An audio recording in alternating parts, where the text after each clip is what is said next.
Guitar Stuff with John. How you doing, guys? Welcome to Guitar Stuff with John. And another little avenue of attack here on YouTube on my channel, which is doing really well for us. Appreciate everybody's support. If you like what you see on this channel, please hit subscribe, and it helps us a great deal.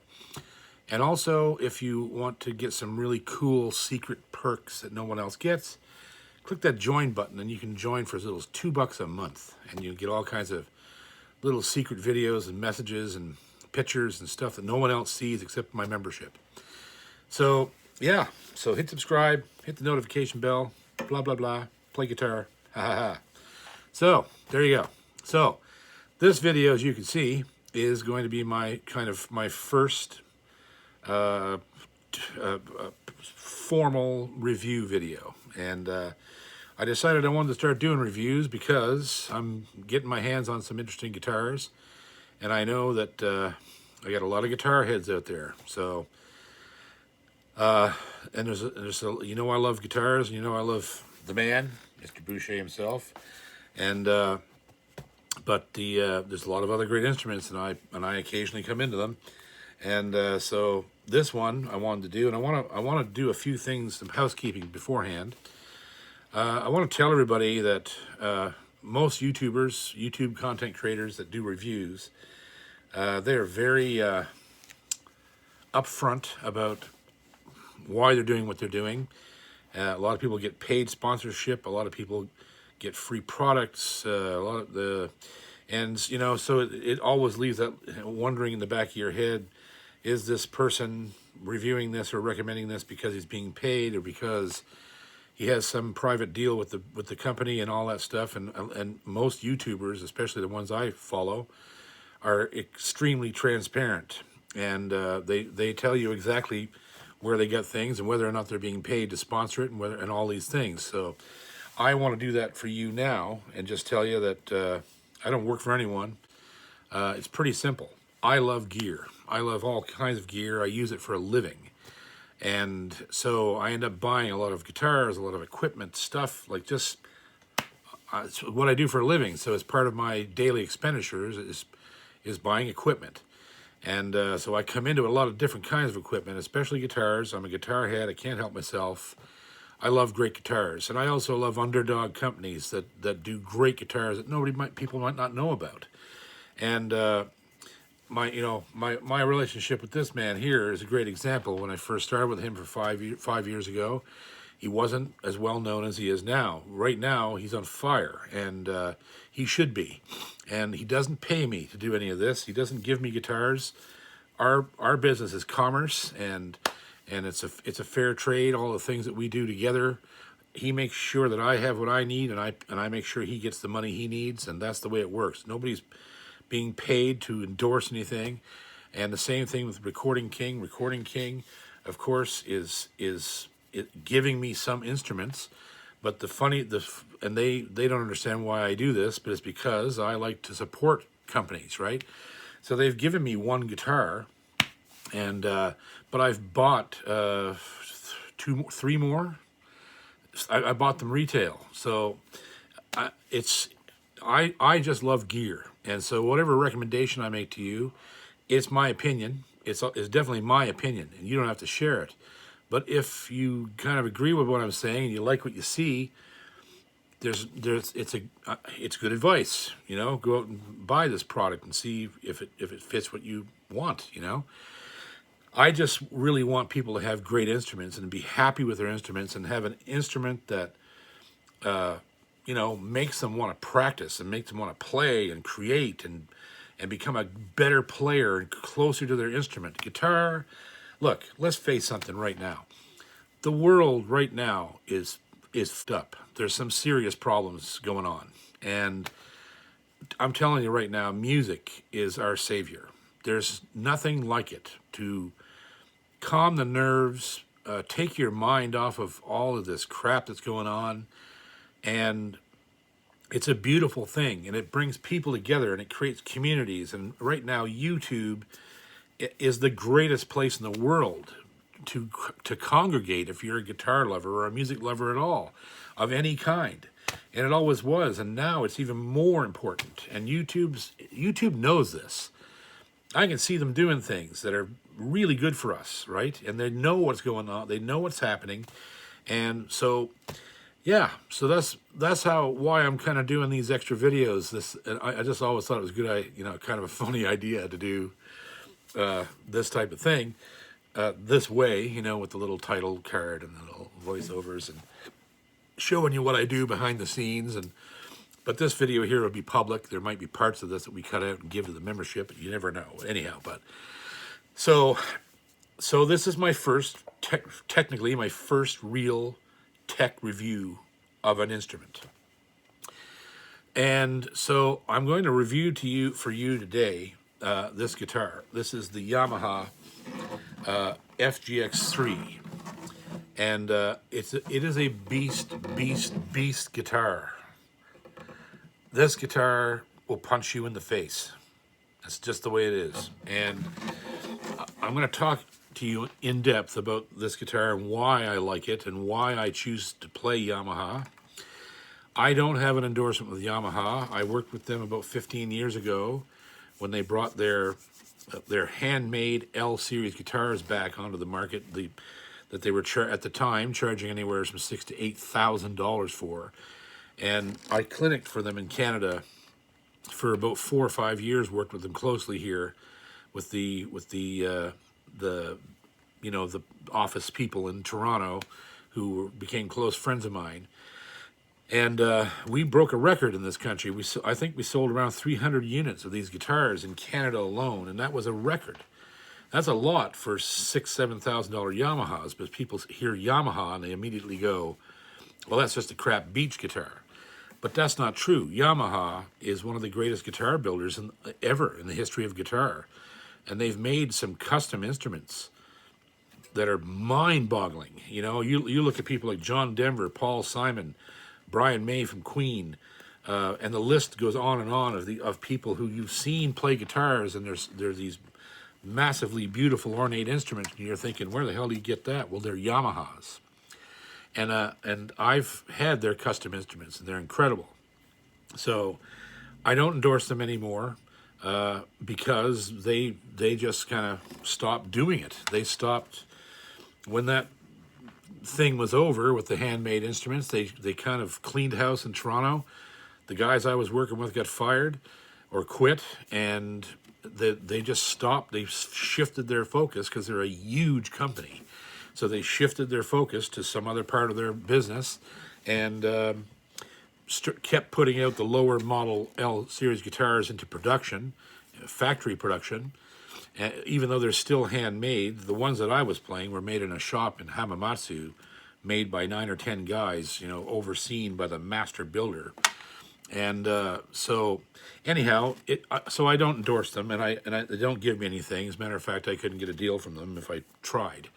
And and that's fine. They have to make money, and they're a big corporation, and I'm just some arsehole in a wooden room somewhere in Nova Scotia. They don't give a shit.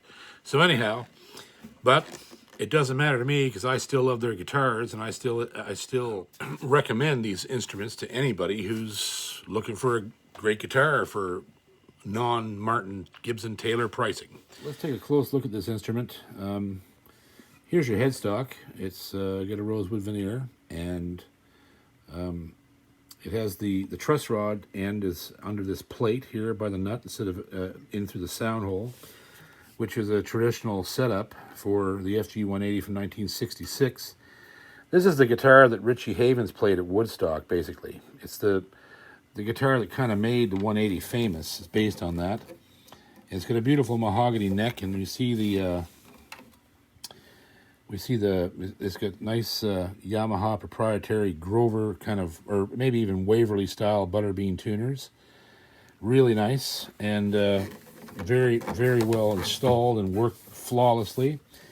It has a bone nut. It has a ebony fingerboard, as far as I can tell. It could be a stained rosewood, but I doubt it. And yeah, the action is flawless. The The string height at the first fret with the fifth depressed is right at about 18 thousandths of an inch under there, which is exactly what it should be. And again, we have the mahogany. I think I take a look at this here, the mahogany neck. It's a two-piece neck. You can see that the headstock is not part of the neck. That's a very common seam, for guitars to be joined right there, not all one piece. And very fast matte finish, satin finish neck. And comes with a strap button pre-installed, which is nice. And then when we go down to the body here, you see that it's got a nice Sitka top. Look how close that grain is and straight. And this looks like torrefaction, but it's not. It's most likely a chemical treatment, a toner, as they would say. And they call it ARE, Acoustic Resonance Engineering. You can see perhaps see that inside, ARE right there. So that's referring to this top, which is toned with a chemical. You can see that even the purfling around the sound hole looks aged, yellowed, instead of white. And it's a beautiful ebony bridge, really nice grain, and compensated bone saddle, plastic pins, which I absolutely hate, these goddamn things. But you can replace these with tusk, and the guitar will sound even better. It's got a standard Yamaha black pickguard, and there you go. So there's the top. Then the back, of course, and sides are made out of this gorgeous mahogany in a satin finish. One black strip going up the middle. That could be any type of wood. I'm not sure. They might have used ebony. It's definitely not something that's painted on, that's for sure. It's the real deal. And then the last thing we need to take a look at is this little fella here. So this is their proprietary pickup system. They call it the atmosphere, and this little plastic dealie comes off. They leave this on here so you know what the buttons do when you buy it. So it has three controls. It has a blender because there's two sources in this guitar. There's an under saddle pickup and a microphone in this guitar. So this blends it. This is more mic, and this is less mic and more pickup. And in the center, you have the master volume button. And on the other side, you have a bass EQ, which is obviously more bass, less bass. And there's another, on the FG5, this is an FG3 we're looking at here, but on FG5, these buttons actually depress. And there's a feedback buster on board, I believe, if I'm not mistaken. I can't remember, I've seen one earlier. But they depress and have other functions when they're depressed. And yeah, so it's very, very, very cool guitar. And we're going to check out this pickup too. I'm going to plug this into my my Mesa acoustic amp and see what it sounds like. And another blessing of this instrument is this. The batteries are not located inside the guitar. They're right here in a tray. Right there. So there you go. There you go. 2 AA batteries. So that's really cool. They don't last as long as a 9-volt setup, but it doesn't matter because the power that they produce and the tone and sound they get is incredible for 2 AA batteries. It's just a cleaner, I think, always a cleaner sound. So there you go. There it is, sort of close up. I'm taking all kinds of the fit and finish of this guitar is world class. There's not anything about this guitar that you would look at and go, well, that wasn't very well done. The whole thing is just flawless. So there we go. So let's take a listen to it acoustically and see what we think.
Not a bit out of tune.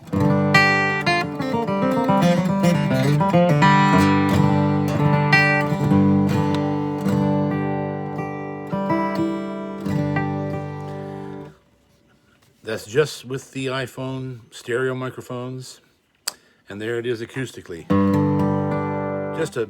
It'll punch you in the face.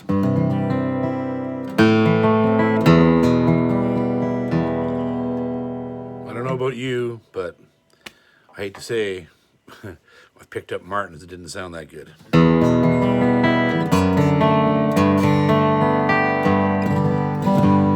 Just wood, just so much wood and so much tone.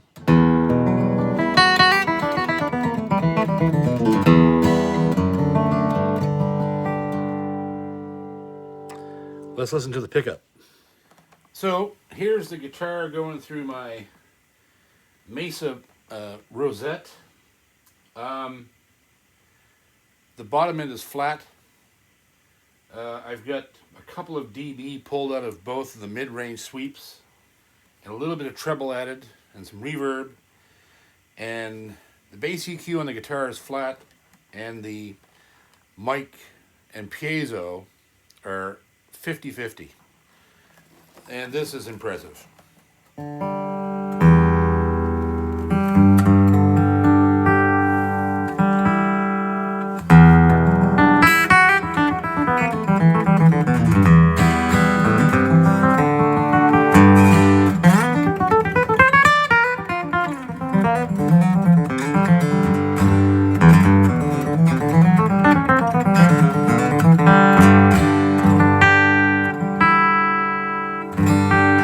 Just as much wood through the amp as there is in the room.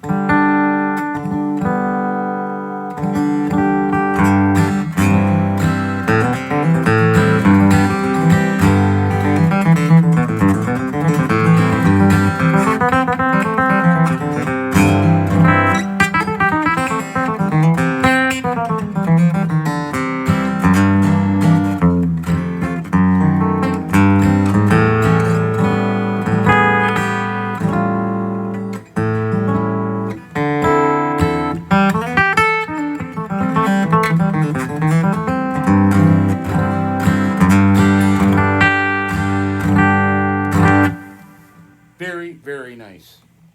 So there it is, folks. The Yamaha FGX3, the second from the top of the line. And these retail, you can get these just about anywhere at many major stores for anywhere from $1,000 to $1,300. Just depends on where you go. I bought mine at Fantasy Music in Halifax. So what are you gonna do? Like, it's a $1,000 guitar that I'd have no problem walking on stage with this, or using it in the studio right along with my instruments that are 5 and 6, 7,000 or 7 times the value of this guitar, right? So yeah, another one for Yamaha. Now, mind you, you can go into a store and see a $300 Yamaha, and that's what you'll get, a $300 Yamaha. You buy these things, these special limited editions, you know, like the LL series, the 6s and 16s and 16Ds, and then this new iteration of their tribute to their own instruments from the past. These guitars are really well made, and they sound incredible, so, as you've heard. So, and I know that I know my audience, and I can tell right now that people are typing as they watch this, pointing out that they think I was wearing a different shirt at the beginning of this video and a hat. Well, I'll tell you, we value more than anything here at Ginger's Barn, continuity. So you got to ask yourself, was I really wearing a different hat?